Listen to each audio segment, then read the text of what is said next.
Hi guys, it's Michelle with Deception Bytes, and I am back again picking up from where we left off with the QAnon posts.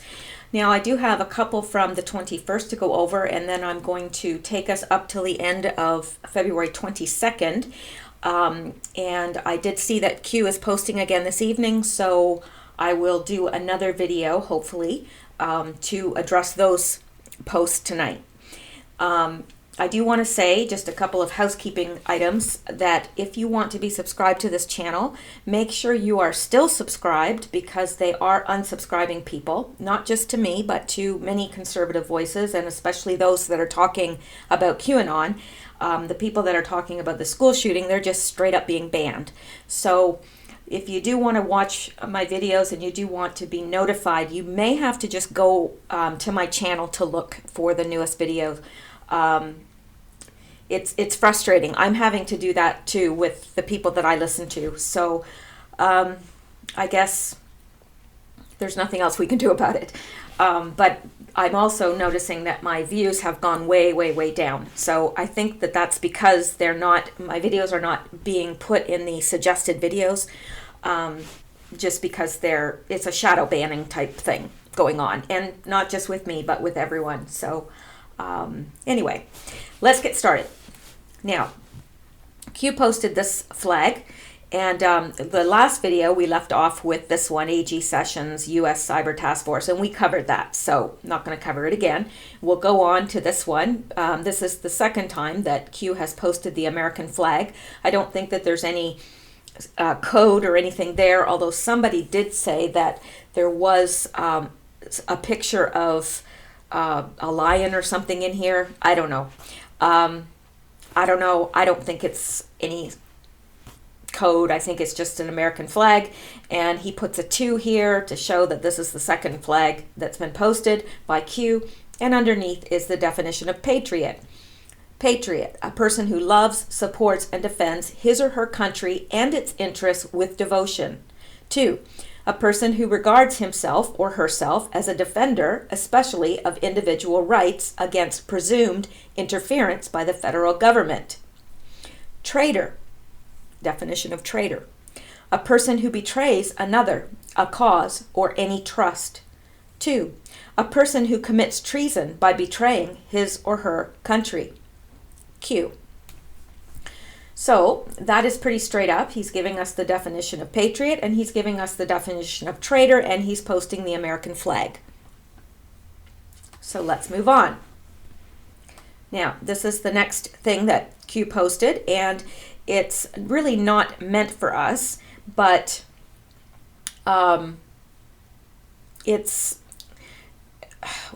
kind of debating in my head, should I read it or not, but it's Security Test 1, 2, 3, 4, 5, Device 1 Act, Secure Communications Act, Signal 5, Read, then we've got the kill box, and then Q, and then satellite. I don't really know what all this is. Satellite relay good, satellite received good, maybe. Satellite secure, I don't know. Satellite signal, satellite line, I think it's satellite. It could be something else. Hold now, confirm.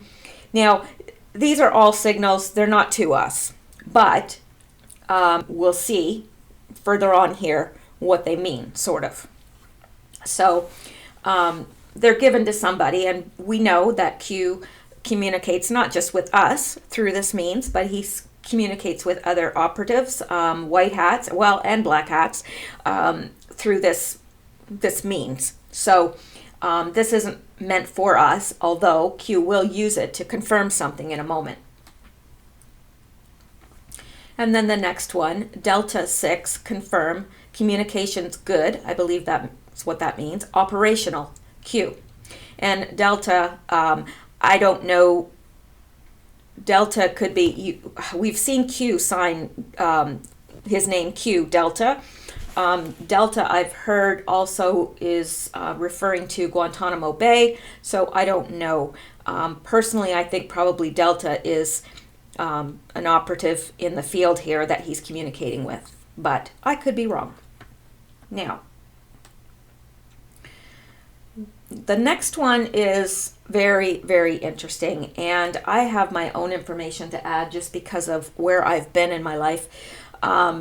So let's go out and take a look, because he obviously gave us these two links because he wanted us, they wanted us to go out and look at them. And then he says, why are the above public declassified docs highly protected? And we're going to see that in a minute, why they're so highly protected. And then up here, of course, he says again, he gives us the same post again. And Q refers to that post and says, scroll through both documents. So that's what he wants us to do.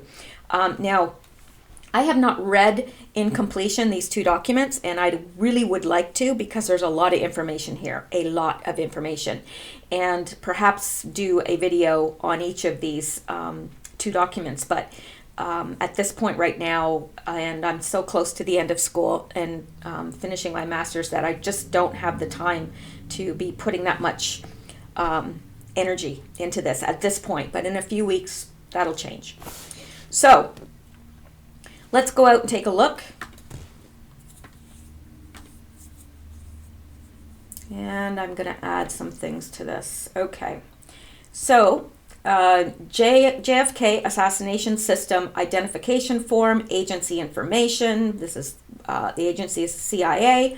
And we're just going to, and the subject is Allegations HSCA. And I really don't know what that stands for, but excuse me.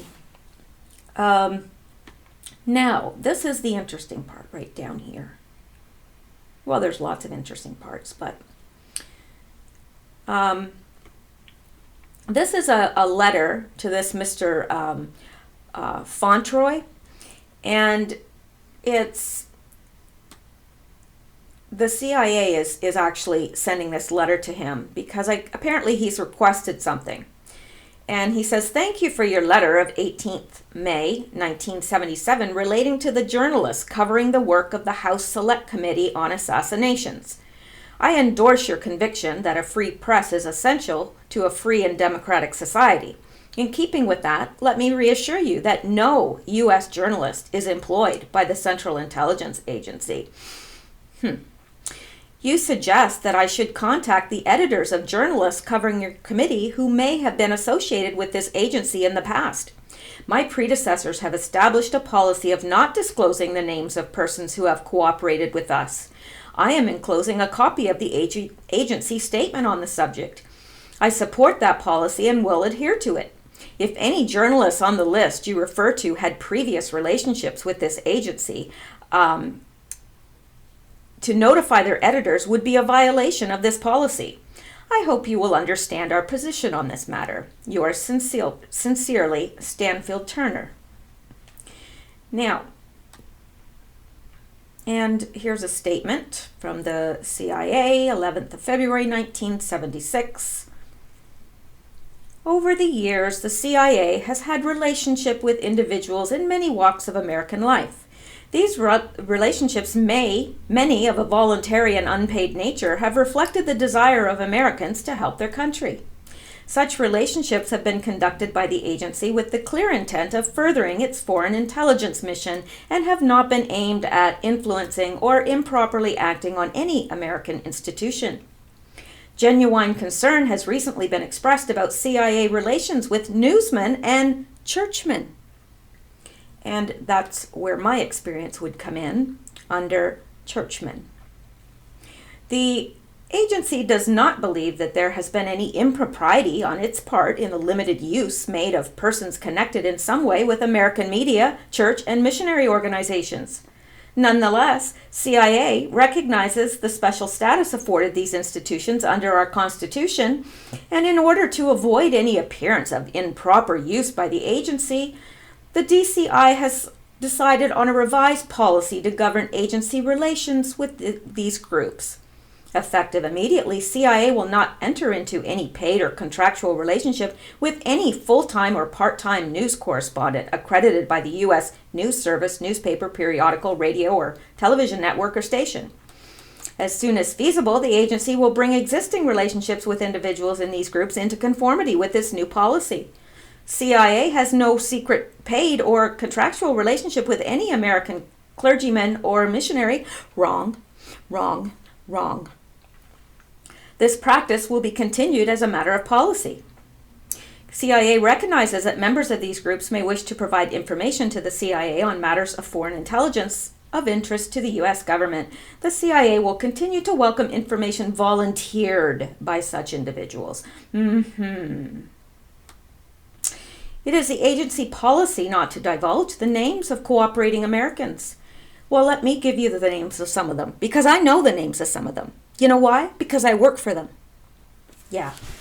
Oh, I'm sorry. I'm getting myself all steamed up here, because this is one of my pet peeves, is the fact that many, almost all, of the big name evangelists you see on TV, yeah, they're assets of the CIA.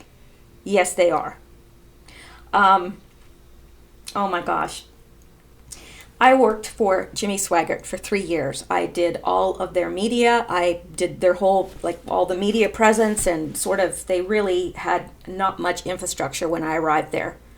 And let me tell you, there is more than enough evidence that he is CIA, and was very active. A lot of these ministries were very active during the Iran-Contra scandal. Yeah, they had their own airplanes, and they flew over and were mostly unmolested, because people thought they were evangelists and they weren't going to search their planes and so forth. And they were of a great deal of help to the government. Now, a lot of this is well known, and I have investigated and researched this to the nth degree, because I saw too much evidence in 2 organizations that I was part of. And I'll tell you right now, most of them are used by the CIA. Most of them. In fact, the Department of Homeland Security had offices in the basement of Jimmy Swaggart Ministries. Does that make any sense to anyone? Didn't make any sense to me. None at all.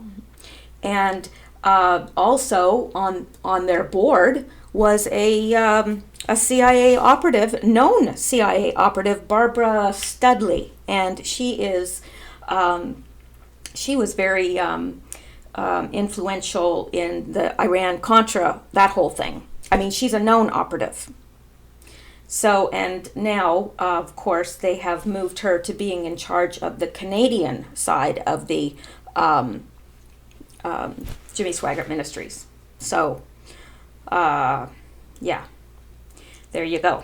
There's a lot there. There's so much there. There's so much there. But I'm telling you, I've been so attacked. I've even gotten death threats from telling people the truth. People don't want to know the truth. They don't want to know the truth. So I'm telling you that this is happening, and it's still happening. And a lot of these people, a lot of the big names on TV, yeah, you can't trust them. Now, I believe, I am a Christian believer. I believe in the gospel. I believe in the Bible. I believe my faith has not diminished. My faith in man has diminished, not my faith in God. So just because you can go and you can sit in a garage, but that doesn't make you a car. And you can go and plop your little fanny down in a church pew, but that doesn't make you a Christian. So just because these people are saying all the right words doesn't mean that we can trust them. So I had to say that. And I'll tell you one thing. One thing you'll get from this channel is the truth as I see it. Now, I may be wrong about some things, but the things that I've seen with my own eyes, I'm going to speak it. And no one's going to shut me up. So there you go. That's my 2 cents on that. So I'll put the links to this in the description box for you guys to go out and look at this yourself. And there's a lot here. And for me to go over it all is just impossible at this point, because the video would be way too long. And to tell you the truth, to be honest, I haven't gone through every single page of this. So there's probably lots of stuff here that I haven't discovered yet. In fact, I know there is. So Anyway, that's what it's about, though, is about the use of journalists and clergymen, churchmen, whatever, however they term it, as assets. And and here's something else. I have friends that have worked as missionaries, and they used the missionaries. I mean, oh my gosh, I think all the missionaries were contacted by CIA. If you were a missionary in a foreign country, they expected you to provide intelligence. They wanted to know what was going on there, and who better to know than the missionaries who were working with the people. Yeah, so I know that this happened. I know a lot of stuff, and a lot of stuff, most stuff, I wish I didn't know. And I'll leave it at that for now. So let's go on.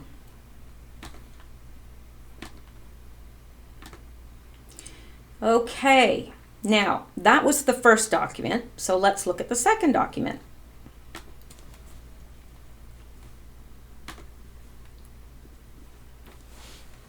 I'm going to have to take a drink of water here. Just excuse me for a moment.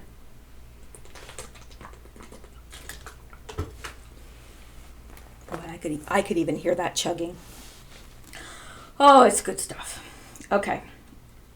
CIA's use of journalists and church and clergy in intelligence operations. So this is a different document, same subject. Select Committee on Intelligence of the United States Senate, 104th Congress, second session on CIA's use of journalists and clergy in intelligence operations. And let me tell you, they use them, and they still use them. I don't know about the journalists, except that it's extremely obvious to me that they're using journalists, and Q has told us and verified that to us. But I know for a fact that they used and are still using clergy. So, and if you're part of a big megachurch, there's a good possibility. So keep your eyes open.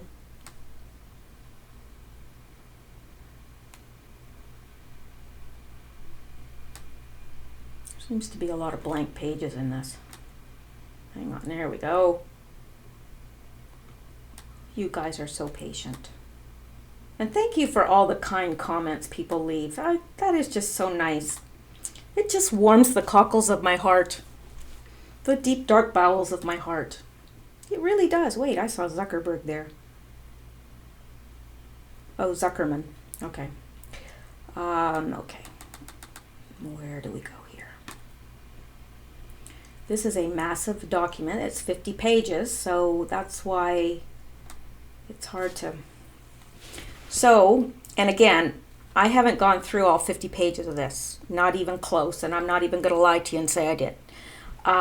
CIA's use of journalists and clergy in intelligence operations. This is Wednesday, July 17th, 1996. And let me see, what is the gist of this? We'll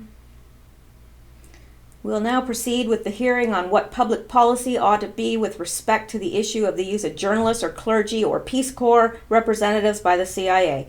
This matter came into prominence earlier this year on a collateral discussion in one of the reports, and then the matter was discussed briefly by the committee with the distinguished director.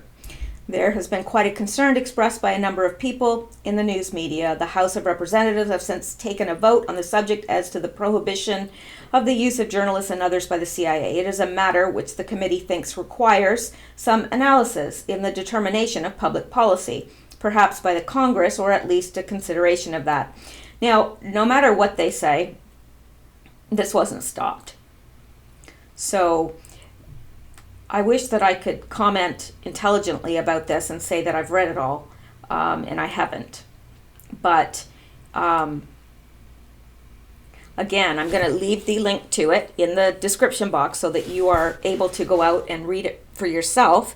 If you haven't already, maybe some of you already have and know what it's about and can comment intelligently about it. Unfortunately, I can't at this point, but I will. But Q wanted us to know that this about these two documents. So there's definitely stuff in here. He suggested we scroll through it. I don't know if he wanted us to read it and digest it, but perhaps he wanted to, at the very least, that we scroll through it, and knowing some curious souls will want to totally read it and digest it.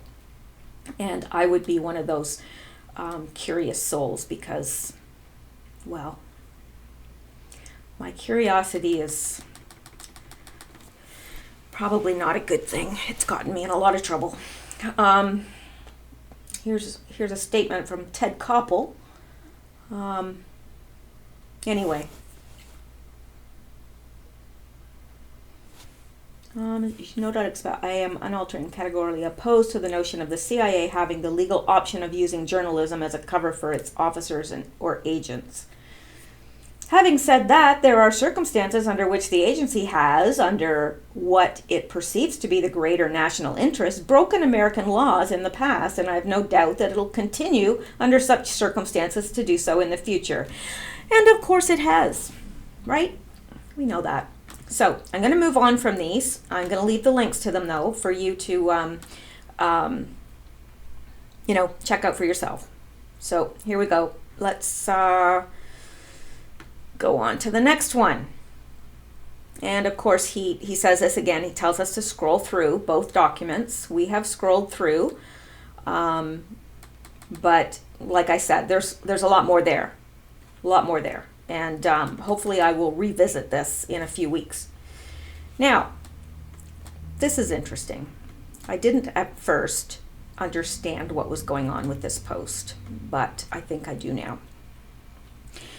Now, here is a post from an anonymous user. This is not Q, but they post this tweet by President Trump, and it says, "What many people don't understand or don't want to understand is that Wayne, Chris, and the folks who work so hard at the NRA are great people and great American patriots. They love our country and will do the right thing."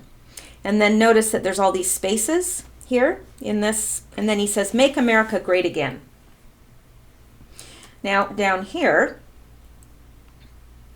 we have this picture.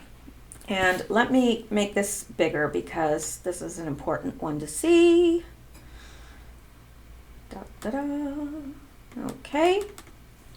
Now, remember, this is being posted by an anonymous, by an anon. Okay, post this picture, and it has a close-up of Donald Trump. See the 45 that's embroidered there on his sleeve? Which I think is cute that he doesn't have his initials, but he has 45 there. And we have him here. What is showing? 1 and 5, okay? 1 and 5 are showing. He's covering the rest, and he's got 1, 2, 3, 4, 5 fingers showing. Now, and then down here, this person says, "We fill in the blanks. He hears us. We insert something here and show we understand how this works. Whatever the board consensus is, it will be." And then Q responds to this person and says, "You are learning our communications, Q." Now, I want to take you to the second page where I've got something that's much easier to understand what he's saying. Whoops. Okay. Okay. I'm going here.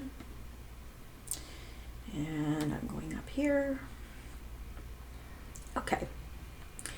Now, let me make this bigger because this is important. I got this from somebody's Twitter account, and I wish I could remember whose Twitter account I got it from because I would credit them, but I don't remember.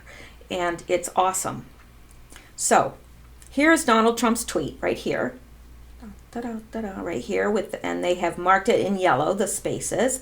And right in here, there are 15 spaces, okay? 15 spaces, and all the spaces make 50. All right? Now we'll get to this. We haven't gotten to this post yet, but Q says, "Did you count the spaces in the tweets and cross-reference against spaces left here to match meaning?" Q. So he obviously wanted us to do that. He wanted us to count the spaces. Now, here's the first note that I showed you over here. Let me scroll over. Let me make it a little bigger. I know some of you are on your phones. Your itty bitty baby cell phones. They're a wonderful thing, but they're hard to see. Okay, now, and as I pointed out, there's the 1 and the 5 showing there. And he's got 1, 2, 3, 4, 5 fingers showing. Okay, now let's go down here. Here's the second picture. We've got 1, 2, 3 fingers showing. And do you see something? Do you see something effective? I don't know. Anyway, 3 fingers showing. He's pointing to the 3. So up here, we've got the 5, 5.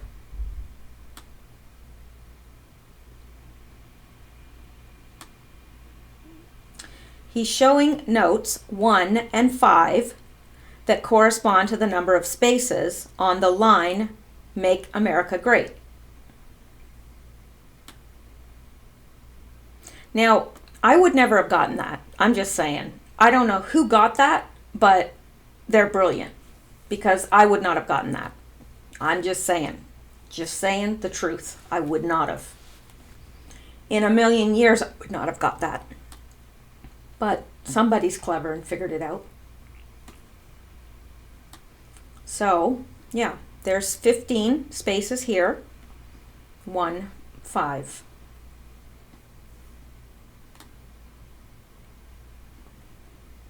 Did you count the spaces in the tweet and cross-reference against spaces left here to match meaning?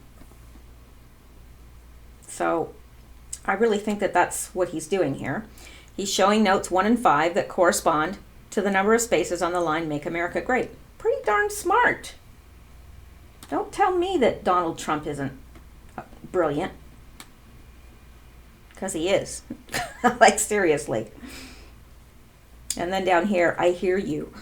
I like that. Okay, let's go back. I just thought that would, let me get rid of this because I don't want people. Okay, now. All right, so, yeah, that's that. Let's move on. Shooby-dooby-doo. And here's this post right here. Did you count the spaces in the tweet and cross-reference? Yes. Yes, we did. Well, I didn't, but somebody smart did. Okay. And then this is an anonymous user, and this is how he responded to this person. This anonymous user said, or not, Anon said, "Good to see you here again, Q. This confirmation feels great. You guys and POTUS are awesome. Thank you again for all of this and everything you at Q and all these amazing Anons are doing. Gratitude." And then this is when Q responds, "Did you count the spaces in the tweet?" No. Okay. So we can move on to some really interesting stuff, I think. Okay. I'm going to make this a little smaller for me. Okay. This is February 22nd, and Q writes, "Clowns revealed in China / other, 2010. So we're going to go to a news article that's going to tell us what this is all about.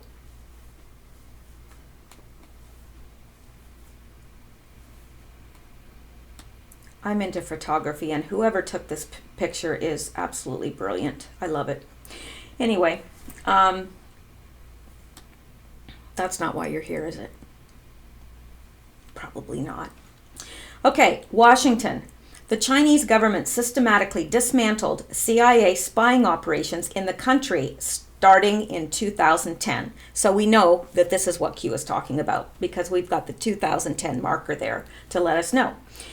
killing or imprisoning more than a dozen sources over 2 years and crippling intelligence gathering there for years afterwards. Current and former American officials described the intelligence breach as one of the worst in decades. It set off a scramble in Washington's intelligence and law enforcement agencies to contain the fallout, but investigators were bitterly divided over the cause. Some were convinced that a mole within the CIA had betrayed the United States.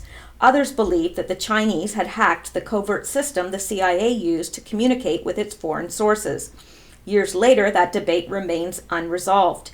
But there was no disagreement about the damage. From the final weeks of 2010 through the end of 2012, according to former American officials, the Chinese killed at least a dozen of the CIA's sources. According to 3 of the officials, one was shot in front of his colleagues in the courtyard of a government building, a message to others who might have been working for the CIA. Still, others were put in jail. All told, the Chinese killed or imprisoned 18 to 20 of the CIA's sources in China, according to 2 former senior American officials, effectively unraveling a network that has taken years to build. Assessing the fallout from an exposed spy operation can be difficult, but the episode was considered particularly damaging. The number of American assets lost in China, officials said, rivaled those lost in the Soviet Union and Russia during the betrayals of both Aldrich Ames and Robert Hansen, formerly of the CIA and the FBI, who divulged intelligence operations to Moscow for years. The previously unreported episode shows how successful the Chinese were in disrupting American spying efforts and stealing secrets years before a well-publicized breach in 2015 gave Beijing access to thousands of government personnel records, including intelligence contractors.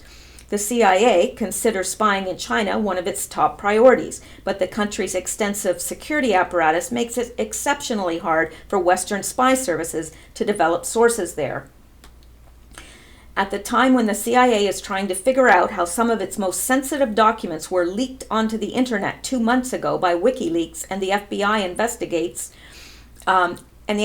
investigates possible ties between President Trump's campaign and Russia, the unsettled nature of the China investigation demonstrates the difficulty of conducting counter-espionage investigations into sophisticated spy services like those in Russia and China. The CIA and the FBI both declined to comment. Well, of course they would, wouldn't they? Details about the investigation have been tightly held. 10 current and former American officials described the investigation on the condition of anonymity because they did not want to be identified discussing the information, and I wouldn't either.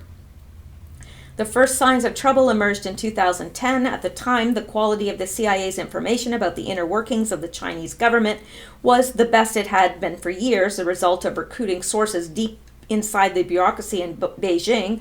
4 former officials said some were Chinese nationals who the CIA believed had become disillusioned with the Chinese government's corruption, but by the end of the year, the flow of information began to dry up. By early 2011, senior agency officers realized they had a problem.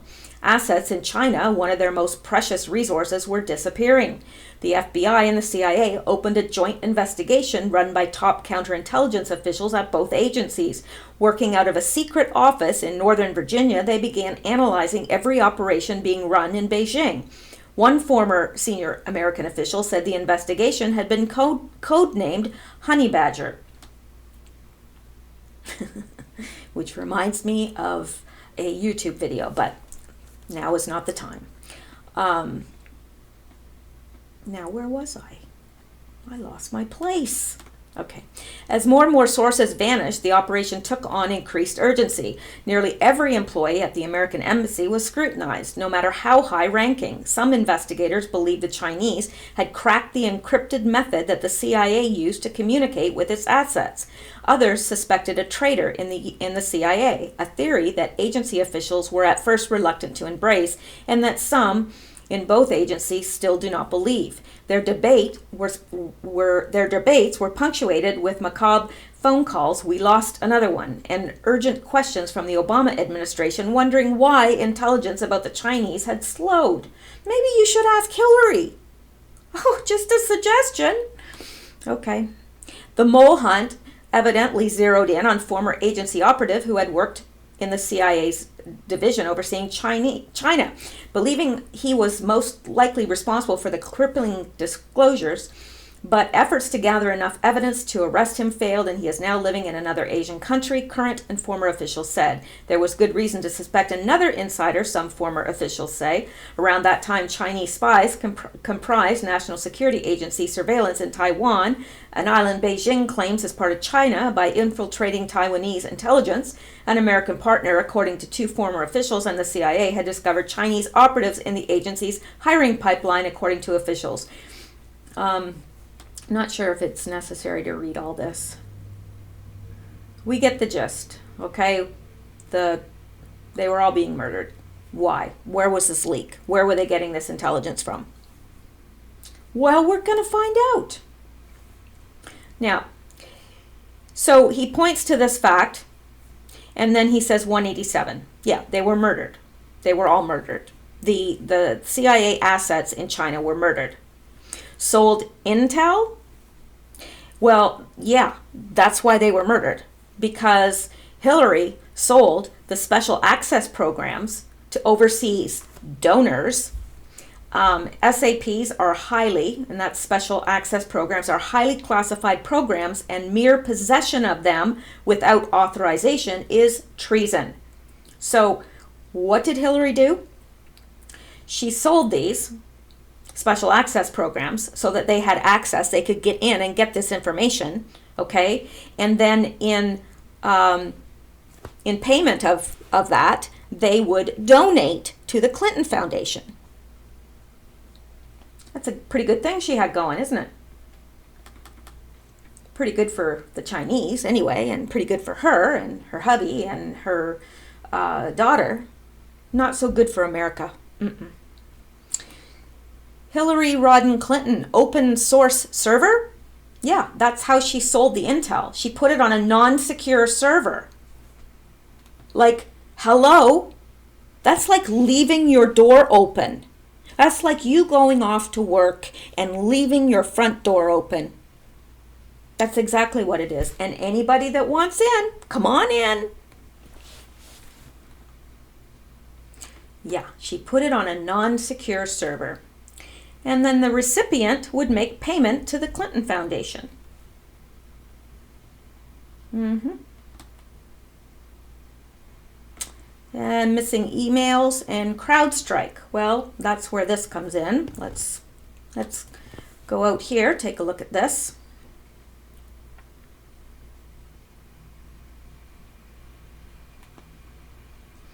FBI rebels leak Hillary Clinton's missing emails were offered to journalists and Darknet for $500,000 given to the FBI, but then covered up. So, the Hillary's leaked emails were offered on the dark web, okay, for $500,000 to journalists. But somebody turned whoever was offering them for sale, they turned them in and gave these missing emails to the FBI, and then the FBI covered them up. Yeah. Does that surprise you? Because it sure doesn't surprise me. This writer was sent a link dump detailing that Hillary Clinton's emails were hacked and for sale on the dark web, offered to journalists for $500,000 several times, then removed and sent to the FBI.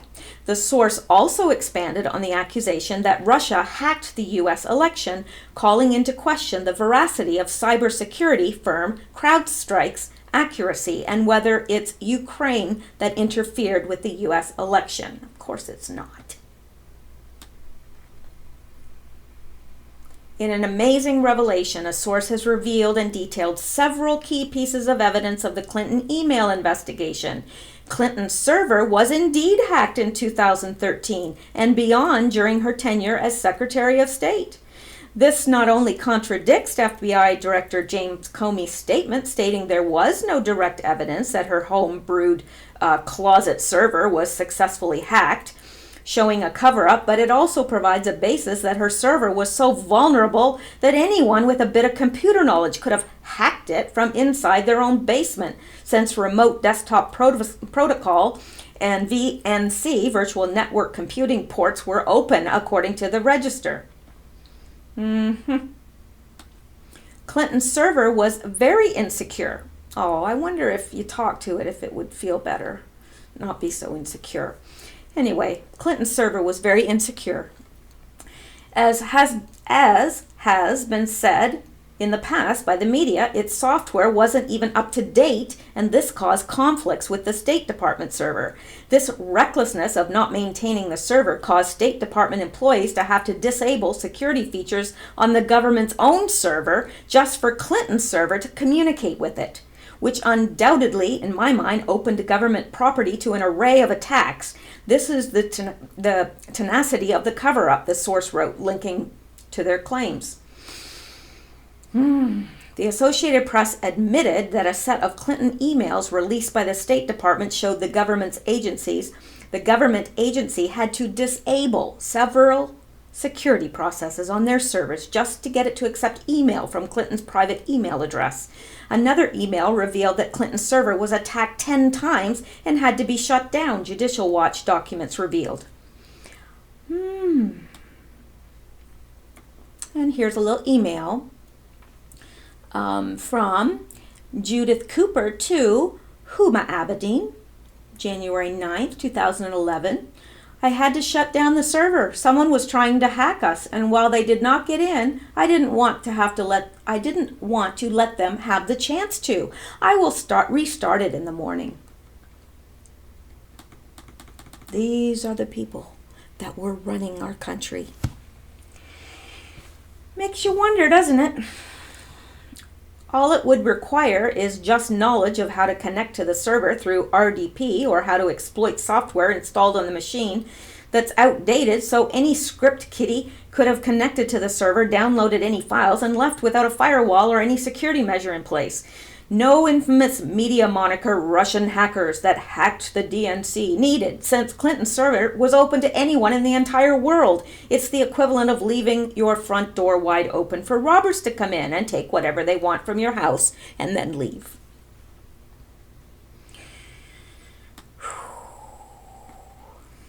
Criminally stupid. AK, the Ukrainians interfered with our election more than Russia did, the source said in an email linking to majority of the material below. DNC and CrowdStrike. Onto the DNC and some things to state, then back to Clinton emails. To put the nail into the coffin to CrowdStrike's dangerous conspiracy that another nuclear power, Russia, hacked the U.S. sanctioned election and interfered in our democratic process without a significant iota of evidence to back their claims. A question everyone should ask themselves is, how did the NSA not capture the packets leaving the U.S.? I'd like to know that myself. They should have. Even past intelligence veterans, a part of VIPs or veteran intelligence professionals for sanity, have stated that NSA would have caught an outside breach questioning the official narrative if the newly reborn Soviets hacked the DNC. It's Cold War II Mockingbird propaganda without any conclusive evidence provided, and it's falling apart at it seems fast. Those intelligence professionals include William Biney, formerly the NSA's technical director for world geopolitical and military analysis, designer of many NSA programs now in use; Kirk Weed, formerly a senior analyst at the NSA's SIGINT Automation Research Center; Edward Loomis, former technical director in the NSA's Office of Signal Processing; and Ray McGovern, an intelligence analyst for nearly 3 decades and former chief of the CIA's Soviet Foreign Policy Branch. Forensic investigators, intelligence analysts, system designers, program architects, and computer scientists of long experience and strongly credentialed are now producing evidence disproving the official version of key events last year, The Nation wrote. Further, it doesn't end there, and it's just the beginning. The so-called cybersecurity company CrowdStrike, which has anything but a pristine record, also claimed the hacking of Sony in 2014 was done by North Korea, which was also based on flimsy evidence, according to Wired.com. Matt Rogers, Director of Security Operations for DEF CON, the world's largest hacker conference, and the principal security researcher for the world's leading mobile security company, Cloudflare, wrote a report on the evidence and why it's not conclusive for the Daily Beast. A hacker, known online by his alias Space Rogue, revealed to Business Insider how vulnerable Sony's network was. And we don't really care about Sony's network, but we do care that CrowdStrike has a very bad record. Then there is the case where the CrowdStrike may have completely fabricated an attack in the Ukraine, blaming Russian hackers, specifically their favorite Fancy Bear. CrowdStrike reportedly misread data, falsely attributing a hacking attack in Ukraine to Russia in December 2016.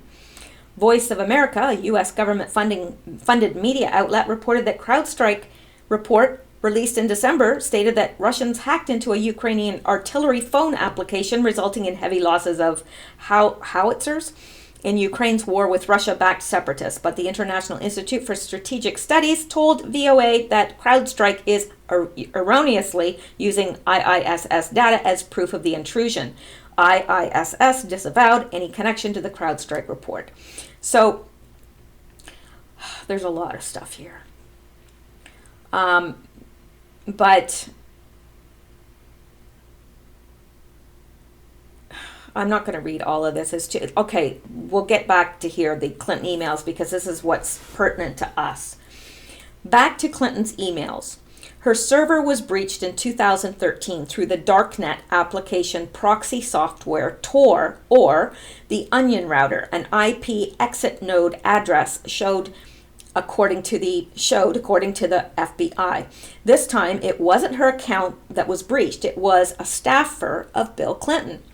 Further, Clinton herself admitted to a confidant that she suspected she had been hacked. According to her top aide, Huma Abedin, she reiterated that thought during a private speech transcripts published by WikiLeaks revealed, "We were attacked every hour of every day, and not only through the State Department system, but also through individual personal accounts.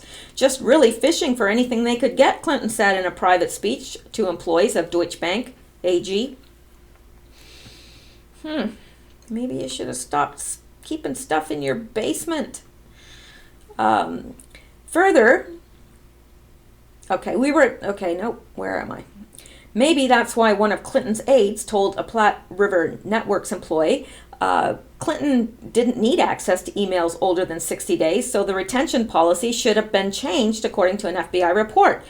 Then BleachBit was used by Paul Combetta to wipe it clean, and Clinton joked, "Wiped it, you mean with a cloth or something?" when referring to her bathroom server. Maybe that's why she read the book by David Shipley, Send, Why People Email So Badly and How to Do It Better, which discusses how to safely delete emails. Despite this, then Director Comey stated in the FBI press release, "We found no evidence that any of the additional work-related emails were intentionally deleted in an effort to conceal them, probably because the immunity deal stopped further investigation. If smashing BlackBerries and laptops isn't intent to conceal, then what is it?" Yeah. Fear of investigation, perhaps that's why Hillary joked years prior about not using email to actor Peter Paul, stating, "As much as I've been investigated and all of that, why would I ever want to do email?" Clinton is caught on tape telling Paul on home video captured at a fundraiser event. Clinton was trying to dodge a Freedom of Information Act request, as she did when she was First Lady with the Emailgate X scandal before last year's email debacle. During the Project X email scandal, career White House staffers and contractors found that someone close to the First Lady had basically turned off the White House automated email archiving system, resulting in more than 1 million subpoenaed emails never released. Yeah. And of course, Clintons have a long history of losing documents. We all know that. And I don't know if I need to get into all of this because it's long. Maybe I'll leave the link to this as well. It's long and there's a lot here, and it's very, very good. It's very, very good stuff. So I will leave that and leave the link to it so that you can check that out as well. Now, so CrowdStrike, interestingly enough, now that's the people that were in charge of the servers, the security of the servers. They received, interestingly enough, $100,000 from the DNC after each of the murders of Seth Rich and Sean Lucas. Wonder why. Now, I'm not silly enough to suggest that CrowdStrike was the one to have them killed. No. But this was hush money, because CrowdStrike knew that Seth Rich and Sean Lucas had leaked something. And that was to shut them up. I believe that. So, hang on here. This needs to be in red because this is my note. I don't want anybody to get my words and Q's words mixed up. Okay. Now, let's go over here. Now, CrowdStrike is an American cybersecurity technology company, and it's based in Sunnyvale, California. CrowdStrike, the DNC's security firm, was under contract with the FBI. Now, isn't that interesting? The DNC's security firm was also under contract with the FBI. Seth Conrad Rich was an American employee of the Democratic National Committee who was fatally shot in the Bloomingdale neighborhood of Washington, D.C. And we know, of course, according to Q, this was a murder. And it's pretty obvious anyway. Even if not for Q, I think we could probably figure that out ourselves. Now, Sean Lucas served a lawsuit to Debbie Wasserman Schultz claiming she rigged the primary for Hillary. He was found dead in his bathroom by his girlfriend, and that was deemed suspicious. Now, the CrowdStrike payments coincide with each of their deaths. Now, let me go out to another page here and show you. Let's go down here. Yeah. CrowdStrike receives $100,000 after each of the murders of Sean Lucas and Seth Rich. So we've got here $98,000 paid from the DNC services to CrowdStrike, and then we've got $113,000 here from the DNC services to CrowdStrike. Not conclusive, but certainly suspicious, don't you think? I think it's suspicious. Maybe it's just me. Maybe I'm just a suspicious person. Suspiciously suspicious. So, now I've got a link here. I'm not sure if I had something further or not. Perhaps I do. Well, yes, I do.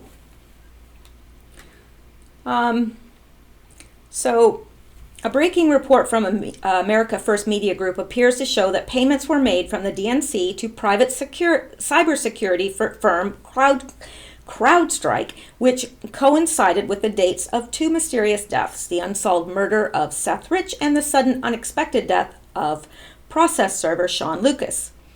Disobedient Media previously reported on Sean Lucas' death, which occurred shortly after he attempted to serve former DNC chair Debbie Wasserman Schultz with papers regarding the DNC fraud lawsuit. Attorneys for the plaintiffs in that case later sought protection from the court, and in doing so cited both Seth Rich and Sean Lucas' deaths, as well as that of Baranton Wissenant Jr. Now, I'm not sure who that is, and I'm not familiar with that case. In their report, America First Media Group illustrates that the first payment from the DNC to CrowdStrike were made on May 5th, 2016. They show the next payment to CrowdStrike totaling $98,849.84 took place on July 11th. Their report specifically stated that the relationship to this date happened to be the day after DNC data director of new voter registration, Seth Rich, was murdered. So, I don't know. Don't know. Could be interesting. Now, again, I'm not suggesting that they killed them. I think they were tasked with finding the leakers. This is what I think. I think that the DNC tasked CrowdStrike to find the leakers. Who are the leakers? Find them. CrowdStrike found them. They received $100,000 for each of them, basically, around that. And then they were murdered by, of course, we know now, MS-13 members that were hired by, obviously, the DNC, someone from the DNC. So, interesting, isn't it? And then it says granted access, and I think what they mean is CrowdStrike had access, betrayed, and they betrayed the wiki-leakers to the DNC. They were paid for the information, then the leakers were killed. And then Q says only the tip. So this must be, there's got to be others. And we know that there's got to be others. This will be made public soon. Now, that gives me hope. I'm really hoping that soon means really soon. But, of course, we don't know. Because we keep thinking that things are going to happen quickly, and they are progressing, but they're not progressing as fast as some of us would like. But I think that we don't really understand what's happening on the inside, and things have to be done in order and so forth. There's lots of reasons, and Q has given us many reasons. So I understand that. We just have to be patient. So let's go on to the next post, and this is by an anonymous, like an anon on the boards, and he says the trader sold standard what are they called? Special access programs. The trader sold special access programs, and meaning Hillary sold special access programs. Then Q responds to this post and says, how do you break up something this big? Well, obviously it's not easy, is it? I mean, because it's got its little tentacles into everywhere. I mean, I would not in a million years have believed it was this pervasive. It's like, I don't know if you've been to Central America, and they may even have them in parts of the U.S., I don't know, but they're called chiggers, and they dig into your feet, and if you're in bare feet, you're out walking, they just dig right in there. You have to get them picked out and pulled out, and if they lay eggs, well, that's really, really nasty. But, well, I've had to have a chigger picked out of my foot, and it wasn't pleasant. But that's what this reminds me of. It's like these people are chiggers, and they're just digging right in there, and they're not easy to get out. Not easy at all. I don't know. I don't know how you break up something this big. I think they're making progress, but it's not easy. What happens if, well, actually, one way to break up something this big is to cut off the head and to pull it up by its roots. You're going to have to find where all the roots are, because if you're just, it's like a weed, you lop off the head of a weed, but if you don't get the roots, it's just going to be there again. So it's a very big job. What happens if low, mid, senior, non-corrupt patriots learn they were sold out? What happens? Well, I would say they would go through denial first, then shock, then perhaps disbelief, and finally it would lead to acceptance, but that acceptance would lead to rage. I think that it would be like, the stages that you go through when you're grieving. At first it's denial. No, they're not dead. No, they can't be. And then you go into shock, but then it's disbelief, and then finally you accept it. But when they accept it and they understand it, they're going to be enraged, absolutely enraged. And they're going to want justice, just like we want justice.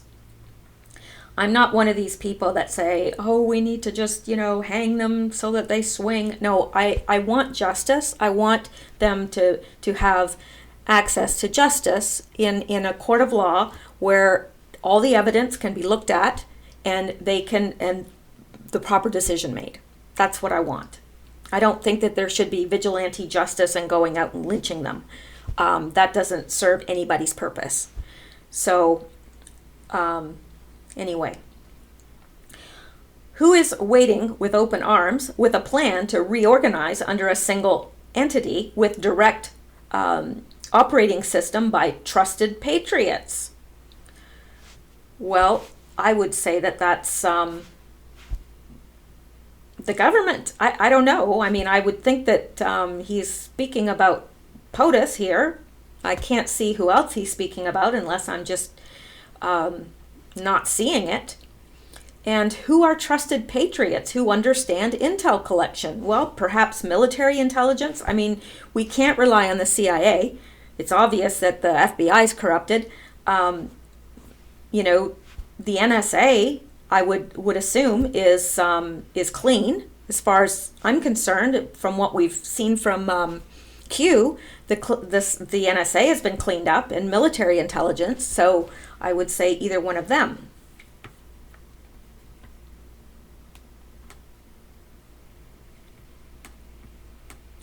Now, here's another post from an anonymous user. How do you break up? And they're just actually, I'm sorry. Actually, this is Q here referring to, Q is referring to his own previous post here. Okay, how do you break up something this big? And then he's responding to his own post. He's saying, for those watching, this should scare you. Well, it does. It scares me.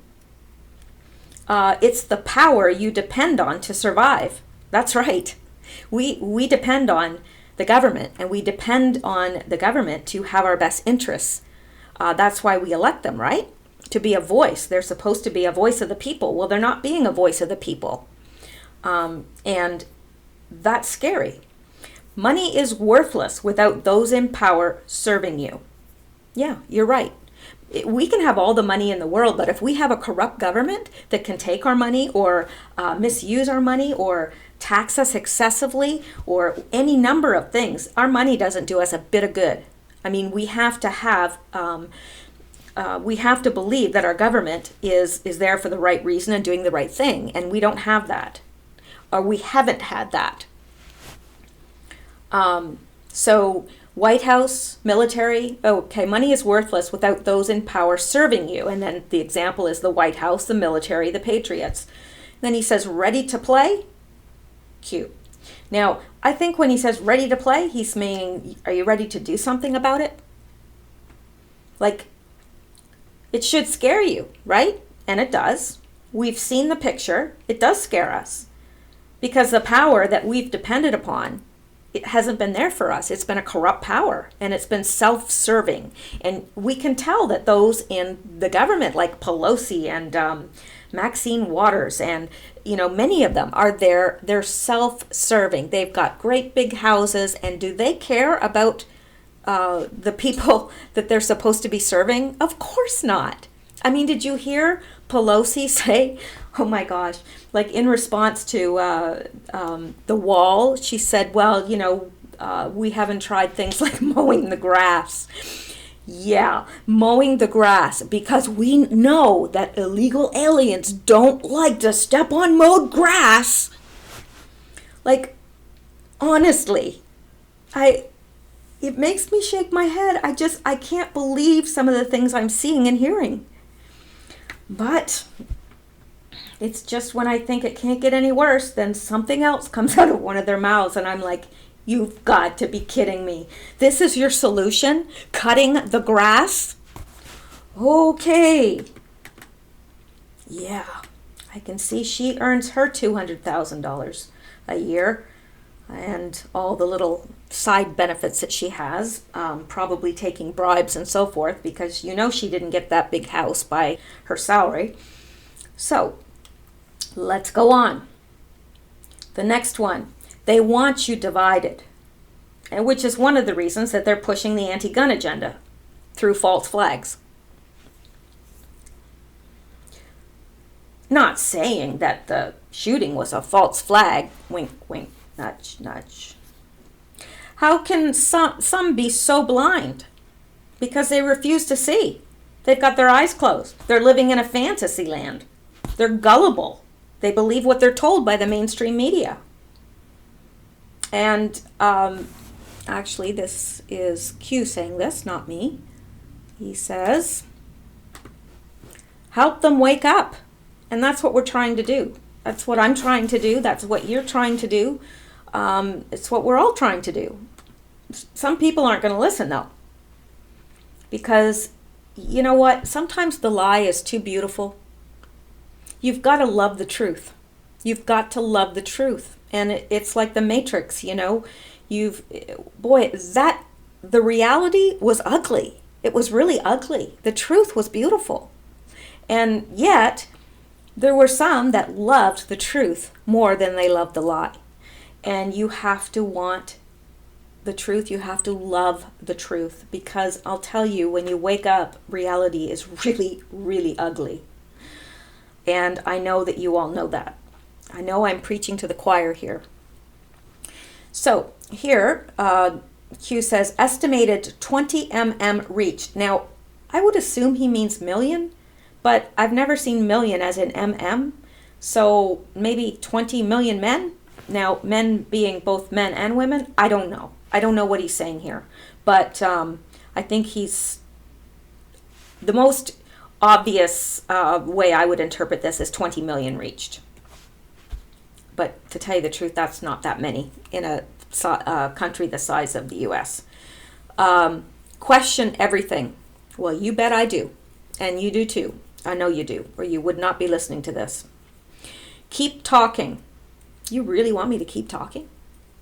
I don't think that he was speaking to me personally there, but we should keep talking. We should keep this in our conversation. I know you can't talk to everybody about this, and you shouldn't. But anyway, and he says, stand up, fight, fight, fight. How do they control the children? Well, they control the information that the children receive, and they control them through fear. What prevents a child from revealing the truth? Maybe fear of the perpetrator, or fear of being punished, or fear of not being believed. Could be any one of those. Q. Now, here's the next one. And this brings us up to the end of February 22nd. Q said, people kill people. And that's in references, of course, to the guns. Because guns don't kill people. People kill people. You are watching a movie. And by that, I think he's saying it's not real. Everything is scripted. Everything we're seeing about this whole incident is scripted. It's all scripted. It's not real. None of it's real. I'm not saying people didn't get murdered. I'm not saying that at all by any stretch of the imagination. But what we're seeing now is scripted. They want you weak. And I think by that, he's saying they don't want you to be able to defend yourself. They want you weak. They want you helpless. They want you at their, whatever, at their mercy. Because then you truly become a slave, right? Then you truly become a sheep. And this is all distraction. They want you to be distracted, because if you're distracted, they can just go about their business. And he ends it with Q. Now, someone sent this to me, and I really, really liked it, so I included it here. And it's, let me make this a little bit bigger for you. And it says, speech is free. Got a picture of George Washington on the dollar bill with his mouth taped shut, and it's got a quote by him that says, if the freedom of speech is taken away, then dumb and silent we may be led like sheep to the slaughter. George Washington. Underneath it says, censorship costs everyone. Isn't that the truth? Now, the last thing I want to show you is, and we have mentioned this before, that Bill Cooper had predicted the rise in school shootings in 1991 in his book, Behold a Pale Horse. I had read that book as a child, actually, because my father had it, and I didn't understand it all, but I found it fascinating even then as a child. So anyway, American conspiracy theorist, broadcaster, and author Bill Cooper predicted a rise in school shootings in his 1991 book, Behold a Pale Horse, saying that they would be used by the government to justify strict gun control laws. William Milton Cooper described with eerie accuracy a government who was willing to manufacture a false flag event in order to further a global agenda of destroying America's sovereignty by confiscating citizens' guns. In chapter 12 of his book, Behold a Pale Horse, Cooper goes on to warn us of a rise in school shootings in order to justify stricter gun laws. He believed the government was willing to encourage importation of firearms for criminals to use in order to accomplish this agenda. This later became Eric Holder's Fast and Furious scandal. The government encouraged the manufacture and importation of firearms for the criminals to use. This is intended to foster a feeling of insecurity, which would lead the American people to voluntarily disarm themselves by passing laws against firearms. Using drugs and hypnosis on mental patients in a process called Orion, the CIA inculcated the desire in these people to open fire on schoolyards and thus inflame the anti-gun lobby. This plan is well underway and so far is working perfectly. The middle class is begging the government to do away with the Second Amendment. The author also tied in the usage of psychoactive and psychotropic drugs with mass shootings. Almost all mass shooters are on some form of mind-altering drugs, and some even have bizarre ties to odd military programs, including the most recent event. Cooper, in his broadcast Hour of the Time, warned about 9/11 and named Osama bin Laden by name. He went on to provide evidence and expose the government's complacency and inability to find Osama bin Laden leading up to the days of September 11th, 2001. Whatever is going to happen, they're going to blame on Osama bin Laden. Don't you even believe it? Another social illusion, social engineering project to change the minds and the attitudes and the beliefs of the people of the world, and especially the United States, to bring about a one-world socialist totalitarian government. Can you believe what they were saying for a while, that Timothy McVeigh, the CIA, the NSA, the FBI, the Defense Intelligence Agency cannot find Osama bin Laden in their wildest dreams, but Timothy McVeigh and Terry Nichols could, and recruit him to be their partners in blowing up the Alfred P. Murrah Federal Building? How stupid can you be? These guys didn't have a nickel between them. Although William was very accurate on many of his political predictions, he also was known for his fringe belief in UFOs, which he rebuked near the end of his life. He believed that the UFO conspiracy is being used to cover up a real top-secret government aircraft program. And here you can listen to Behold a Pale Horse Remastered for free. So I'm going to leave you the link to that as well. Okay? And that's going to be it for now. Hopefully I'll be able to do another video tonight that will bring us up to date to the February 23rd posts with Q. But until then, have a good night and I will talk to you later. Thank you so much for listening.